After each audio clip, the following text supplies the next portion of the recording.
नमस्कार मित्रों, history research point पर आप सभी का स्वागत करता हूं। एनसीईआरटी हिस्ट्री का मास्टर टेस्ट सीरीज चल रहा है और यह टेस्ट सीरीज संख्या 2 है मित्रों। अगर इसके पहले का वीडियो आप लोगों ने नहीं देखा है तो प्लेलिस्ट में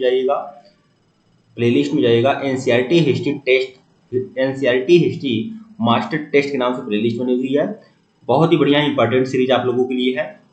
देखिए मित्रों, यह जो एनसीईआरटी हिस्ट्री का मास्टर टेस्ट दे आप लोगों को उपलब्ध कराया जा रहा है, यह यूपीएससी के लिए, स्टेट पीसीएस के लिए, केवीएस के लिए, एनडीएस के लिए, डी ट्रिपल एसबी के लिए और बीपीएससी टीजीटी पीजीटी के लिए, यूजीसी नेट के लिए, असिस्टेंट प्रोफेसर के लिए बहुत ही ज्यादा इंपॉर्टेंट है।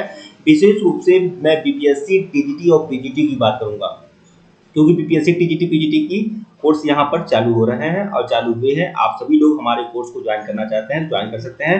बीपीएससी टीजीटी पीजीटी के लिए और टीएसएसबी टीजीटी पीजीटी के लिए यह कंप्लीट कोर्स है 1499 रुपए का। 1499 रुपए का कंप्लीट कोर्स है। इसमें आप लोग को चैप्टर वाइज सारे हैंडरेटेड नोट्स मिलेंगे, पीपीटी नोट्स मिलेंगे, नोट्स और सारी टेस्ट सीरीज मिलेगी आप लोग को। लेक्चर्स वीडियो मिलेंगे, उसके भी सारे नोट्स आप लोग को उपलब्ध मिलेंगे। तो यह हमारा ऑफिशियल व्हाट्सएप नंबर डिस्क्रिप्शन में भी है, ऊपर भी शो हो रहा है, यहाँ पर यह भी है 8318397276 हमारा ऑफिशियल व्हाट्सएप नंबर है। 1499 रुपए का कंप्लीट कोर्स है, आप लोग ज्वाइन कर सकते हैं। NCERT history master test series है और टेस्ट सीरीज संख्या 2 है आप लोग का। ठीक है, टेस्ट सीरीज संख्या 2, टेस्ट सीरीज संख्या 1 हमने कंप्लीट कर लिया है। और आप लोग को जानकारी ले बता दें, 2500 से 3000 एमसीक्यू टेस्ट सीरीज मिलेगी, वो भी फुल एक्सप्लेनेशन के साथ। तो आपकी तैयारी बहुत ही बेजोड़ होने वाली है, बेहतरीन होने वाली है। तो जो लोग गंभीर हैं, सीरियस हैं, हमारे सीरीज से जुड़ना चाहते हैं, नोट्स चाहते हैं, टेस्ट सीरीज चाहते हैं, लेक्चर्स वीडियो के सारे नोट्स चाहते हैं, तो वह लोग हमारे ऑफिशियल व्हाट्सएप नंबर पर मैसेज कर सकते हैं। ऑफिशियल व्हाट्सएप नंबर डिस्क्रिप्शन में दिया गया है। डिस्क्रिप्शन में हमारा ऑफिशियल व्हाट्सएप नंबर है और ऊपर भी हमारा ऑफिशियल व्हाट्सएप नंबर शो हो रहा है, आप लोग मैसेज कर सकते हैं। तो आइए, मास्टर टेस्ट सीरीज यह चालू है और मास्टर टेस्ट सीरीज संख्या 2 आप लोग के है, चल शुरू हो रहा है। ठीक है, और हर टेस्ट सीरीज में आप लोग को 10 वीडियो आप लोग को मिलेंगे। यह टेस्ट सीरीज संख्या 2 है। टेलीग्राम बिल्कुल ज्वाइन करिएगा, लिंक डिस्क्रिप्शन में दिया गया है टेलीग्राम का, बिल्कुल ज्वाइन कर लीजिएगा। आइए शुरुआत करते हैं। और इसकी फीस आप लोग की केवल 1499 रुपये रखी गई है और पूरी एनसीईआरटी हिस्ट्री का सारा नोट्स भी मिलेगा, पीपीटी नोट्स मिलेगा, टेस्ट सीरीज मिलेगा, सब कुछ आप लोग को प्लस मिलेगा। और 2500 से 3000 एमसीक्यू की अलग टेस्ट सीरीज मिलेगी, जो टीजीटी पीजीटी के लिए बहुत ही ज़्यादा इंपॉर्टेंट रहेगी। आइए शुरुआत करते हैं। मुगल कालीन तकावी ऋण के संदर्भ में निम्नलिखित में से कौन सा कथन सही है? तकावी ऋण के बारे में कौन सा कथन सही है, ये आपको बताना है। ए बी सी, ये आपका ऑप्शन है।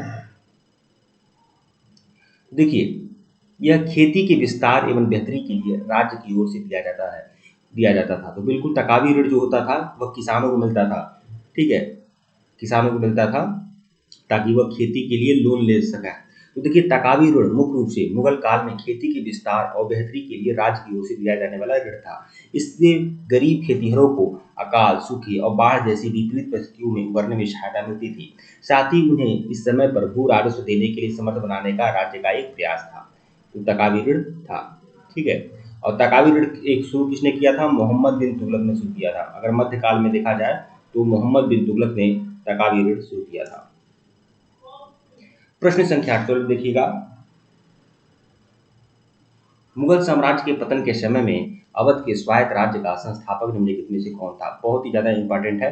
तो अवध के स्वायत्त राज्य का संस्थापक जो था शहादत खान। शहादत खान बुरहान उल मुल्क ने अवध राज्य की स्थापना की थी। विकल्प सी जो है आपका सही है। व्याख्या देख लीजिएगा।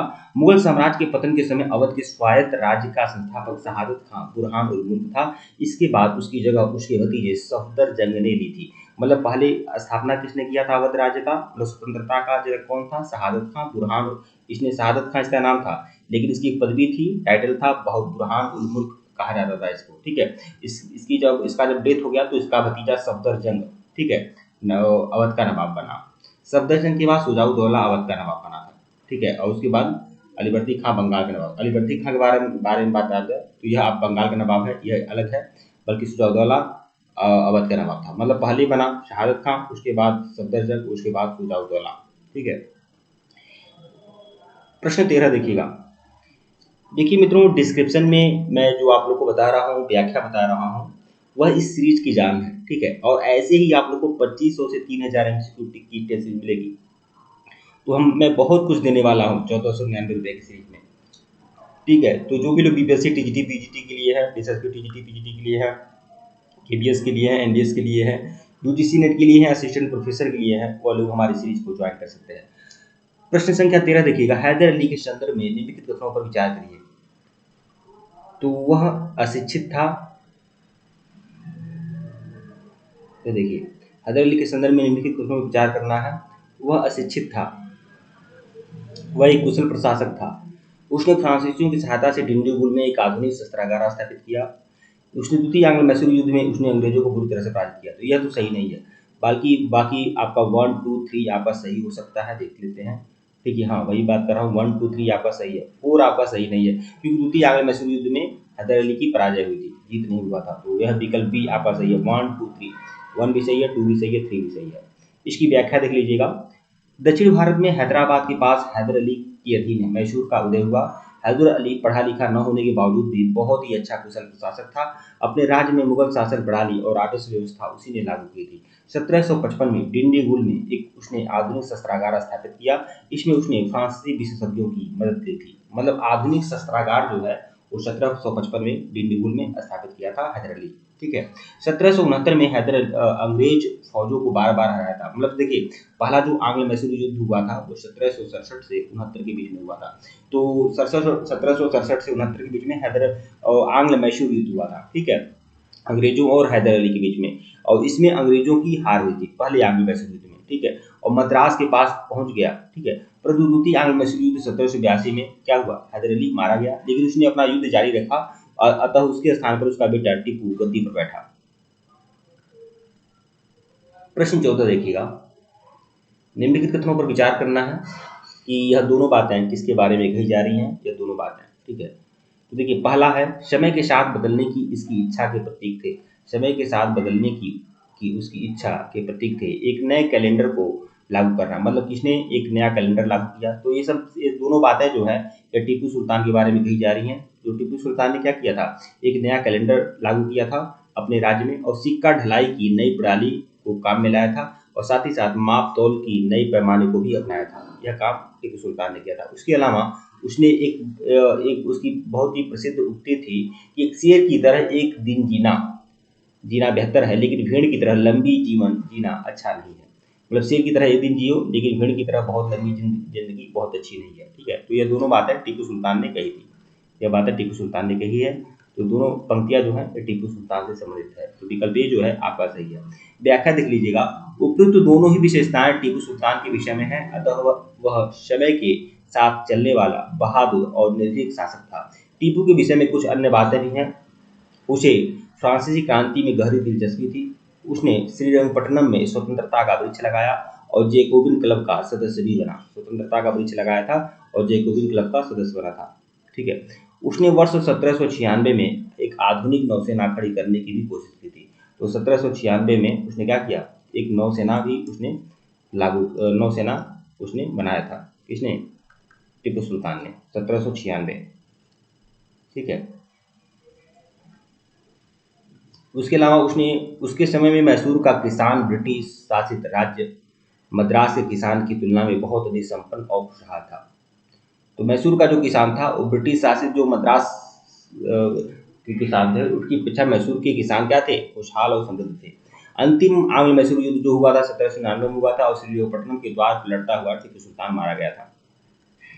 प्रश्न 15 देखिएगा, सिखों के संदर्भ में निम्नलिखित कथनों पर विचार करिए। सिख धर्म की शुरुआत किसने किया, गुरु नानक ने किया। सही है। सिखों को लड़ाकू समुदाय के रूप में बदलने का काम गुरु हरगोविंद ने किया था, और इन्होंने ही सिखों को मांस खाने की भी परमिशन दी थी कि मांस सिख खा सकते हैं, और साथ ही साथ सिखों को लड़ाकू समुदाय के रूप में बदलने का काम भी गुरु हरगोविंद ने किया था।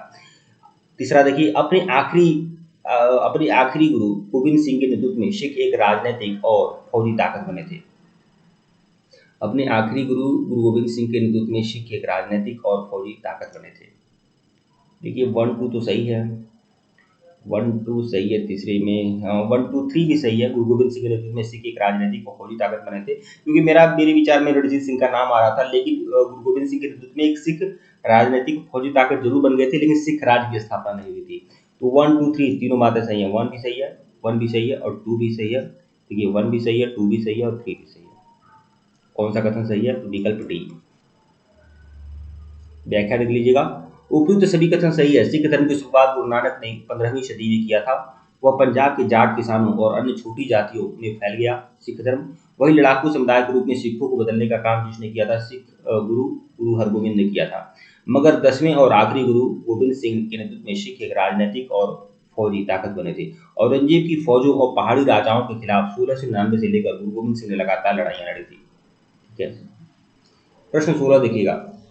महाराजा रणजीत सिंह के संबंध में नीचे दिए गए कथनों पर विचार करना है। तो रणजीत सिंह के संबंध में कुछ कथन दिए गए हैं जिनके बारे में विचार करना है कि यह कथन सही है या नहीं। इन्होंने सतलज नदी के पश्चिम के सभी सिख प्रधानों को अपने अधीन कर पंजाब में अपना राज्य कायम किया था। तो बिल्कुल यह बात है, सही है। इन्होंने जीते हुए क्षेत्रों में मुगल भू राजस्व व्यवस्था के स्थान पर एक नई व्यवस्था आरंभ की। यह भी आपका सही है। इनकी फौज में केवल सिख लोग ही शामिल थे। देखिए 1 भी सही है और 2 भी सही है, ठीक है, लेकिन तीसरा सही नहीं है। ठीक है, कि इनकी फौज में केवल सिख लोग ही शामिल थे, यह बात है सही नहीं है, क्योंकि सिख के अलावा मुस्लिम और हिंदू भी इनके फौज में शामिल थे। तो 1 और 2 सही है। 1 और 2 अगर देखा जाए, ओ सॉरी केवल 1 सही है, केवल 1 सही है। देखिए 2 भी आपका गलत है, क्योंकि इनके जीते हुए क्षेत्रों में मुगल भू राजस्व व्यवस्था के स्थान पर एक नई व्यवस्था आरंभ किया। तो ऐसा नहीं है, भू राजस्व व्यवस्था वही चला था जो मुगलों का व्यवस्था था। ठीक है, केवल इसमें विकल्प एक आपका यह सही है, मतलब ए। व्याख्या देख लीजिएगा, व्याख्या में सब कुछ स्पष्ट हो जाता है। पहला कथन सही है। 18वीं सदी के अंत में सुगरचकिया मिशन के प्रधान रणजीत सिंह ने प्रमुखता प्राप्त कर ली। वह एक ताकतवर, साहसी सैनिक और कुशल प्रशासक और चतुर कूटनीतिज्ञ थे। इन्होंने 1799 में लाहौर और 1802 में अमृतसर पर कब्जा कर लिया था। इन्होंने सतलज नदी के पश्चिम के सभी सिख प्रधानों को अपने अधीन कर लिया और पंजाब में अपना राज्य कायम किया। दूसरा कथन गलत है। इन्होंने जीते हुए प्रदेशों में मुगलों द्वारा लागू की गई भू राजस्व व्यवस्था में कोई परिवर्तन नहीं किया। ये बात स्पष्ट है। ठीक है, कोई मुगलों द्वारा जो भी लागू थी भू राजस्व व्यवस्था, उसमें कोई भी परिवर्तन नहीं किया। भू राजस्व का हिसाब 50% सकल उत्पादन के आधार पर किया गया, मतलब 1/2 भू राजस्व दिया जाता था। तीसरा कथन भी गलत है। रणजीत सिंह की फौज केवल सिखों तक सीमित नहीं थी, बल्कि उनके सिख फौज में गोरखा, बिहारी, उड़िया, पठान, डोगरा, पंजाबी मुसलमानों को भी अपनी सेना में भर्ती किया था। रणजीत सिंह ने यूरोपीय प्रशिक्षकों की सहायता से यूरोपीय ढर्रे से यानी यूरोपीय पद्धति से शक्तिशाली और अनुशासित सुसज्जित फौज तैयार किया था। ठीक है, मतलब अपनी सेना को यूरोपीय ढंग से प्रशिक्षण दिलवाया था रणजीत सिंह ने। प्रश्न 17 देखिएगा। निम्नलिखित कथनों पर विचार करना है, विचार कर लेते हैं। रणजीत सिंह ने पंजाब को पूर्णतः सिख राज्य में तब्दील कर दिया। ये बातें गलत है। देखिए इनकी जरूर सिख राजा थे रणजीत सिंह ने, लेकिन पंजाब को सिख राज्य उन्होंने नहीं बनाया। ठीक है, मतलब सभी लोगों को छूट थी। ये बातें सही नहीं है। सिख राज का मतलब एक तरह से मुस्लिम राज ऐसे करके समझ सकते हैं। मुस्लिम राज या हिंदू राज हो जाता है जहाँ उसी धर्म का बोलबाला होता है। तो ऐसा कुछ नहीं था। बहुत ही धार्मिक प्रवृत्ति के थे, लेकिन यह धर्मांध नहीं थे। क्या कहा जाता है, निष्पक्ष थे।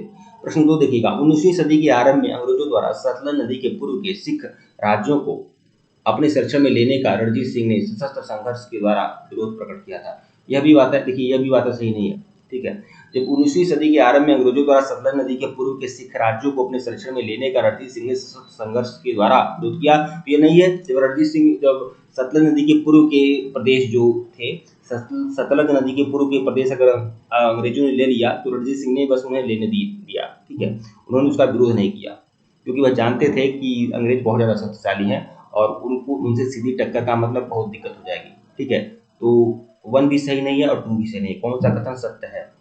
तो भैया न 1 सही है और न 2 सही है, न तो 1 न तो 2, विकल्प डी। इसका व्याख्या देख लीजिएगा।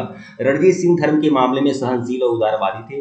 वे न केवल सिख बल्कि मुसलमान संतों का भी आदर, सम्मान और शिक्षण देते थे। धर्मपरायण सिख होते हुए भी यह कहा जाता है कि वे अपने सिंहासन से उतरकर मुसलमान फकीरों के पैर की धूल अपनी लंबी दाढ़ी से झाड़ते थे। भैया इतने ज्यादा सहिष्णु थे कि मुसलमान फकीरों के पैर की धूल अपनी लंबी दाढ़ी से झाड़ते थे। और इनका साम्राज्य जानते हैं भैया कहाँ तक था? अफगानिस्तान तक था। झाड़ते थे और उन्हीं का नतीजा है कि वहां पर अफगानिस्तान में जितने 2-4 सिख बचे हुए हैं, वह अपना अस्तित्व बचाने, अगर इन पता ही क्या आवश्यकता था अपने आप अपनी अपनी क्या बोल, इतना ज्यादा सहिष्णुता की वजह से ही तो सब कुछ दिक्कत हुआ। ठीक है, धर्मांध नहीं थे ये। ठीक है। अगर वह धर्मांध होते जिस तरह से बाकी मुस्लिम आक्रांता धर्मांध थे, तो कहीं न कहीं पाकिस्तान में, अफ़गानिस्तान में इस तरह से आज इस तरह से बोलबाला नहीं होता। जिस तरह से पाकिस्तान में गुरु ग्रंथ साहिब के साथ गलत होता है, वहाँ पर सिखों के साथ गलत होता है पाकिस्तान में। अफ़गानिस्तान में अब सोचिए, अफ़गानिस्तान में बहुत सारे सिख हैं जो अब किसी तरह से अपनी जान बचाकर भागे हुए हैं। ठीक है, तो इन्हीं का ये कहीं न कहीं ये भी यही लोग उत्तरदायी है इनका। इनके पास भारतीय संत नहीं थे और अपने दाढ़ी से वह झाड़ते थे। ये नहीं जाने कि कब तक ऐसा चलेगा।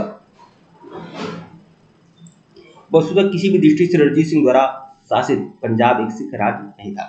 जब 1809 में अंग्रेजों ने रणजीत सिंह को सतलज नदी पार करने से मना कर दिया और नदी के पूर्व के सिख राज्यों को अपने सक्षम में ले लिया, तब उन्होंने चुप्पी साध ली, और क्योंकि उन्होंने महसूस किया कि उनके पास अंग्रेजों से मुकाबला करने की शक्ति नहीं है। इस प्रकार उन्होंने अपने राज्य को अंग्रेजों के आक्रमण से बचा लिया, मगर वह विदेशी खतरे को नहीं हटा सके। इस खतरे को अपने उत्तराधिकारियों पे छोड़ दिया। तो देखिए, तो एक तरह से रणजीत सिंह बहुत ही अच्छे व्यक्ति थे, वह धर्मांध नहीं थे। ठीक है, और एक तरह से असहिष्णु थे। सहिष्णुता की भावना उनके अंदर थी, सभी धर्म का वो सम्मान करते थे। लेकिन जो मुस्लिम धर्म था उनके प्रति उनका ज़्यादा उनका सम्मान था। हिंदू धर्म का भी सम्मान करते थे, मुस्लिम धर्म का भी सम्मान करते थे, सिख धर्म का भी सम्मान करते थे। लेकिन वहाँ ऐसे उन्हें समझना चाहिए कि कोई ऐसा मजहब होता है जिनकी भावना कुछ अलग होती है, उन्हें सुधारा नहीं जा सकता है। तो यह सोचना चाहिए था। ठीक है, आगे देखते हैं। प्रश्न 18 देखिए, शिवाजी के पोते शाहू और कोल्हापुर में रहने वाली उसकी चाची ताराबाई के बीच हुए गृहयुद्ध ने मराठा शासन में एक नई व्यवस्था को जन्म दिया। इस व्यवस्था के तहत मराठा साम्राज्य में कौन सा परिवर्तन दिखाई देता है? ठीक है, शिवाजी के पोते शाहू और कोल्हापुर में रहने वाली उसकी चाची ताराबाई के बीच में गृहयुद्ध ने मराठा शासन को एक नई व्यवस्था को जन्म दिया। इस व्यवस्था के तहत मराठा साम्राज्य में कौन सा परिवर्तन दिखाई देता है? मुगल संपूर्ण मराठा क्षेत्र से जजिया कर वसूलने लगे, या पेशवा मुगल मराठा साम्राज्य के कार्यकारी प्रधान हो गए। यही आपका सही है।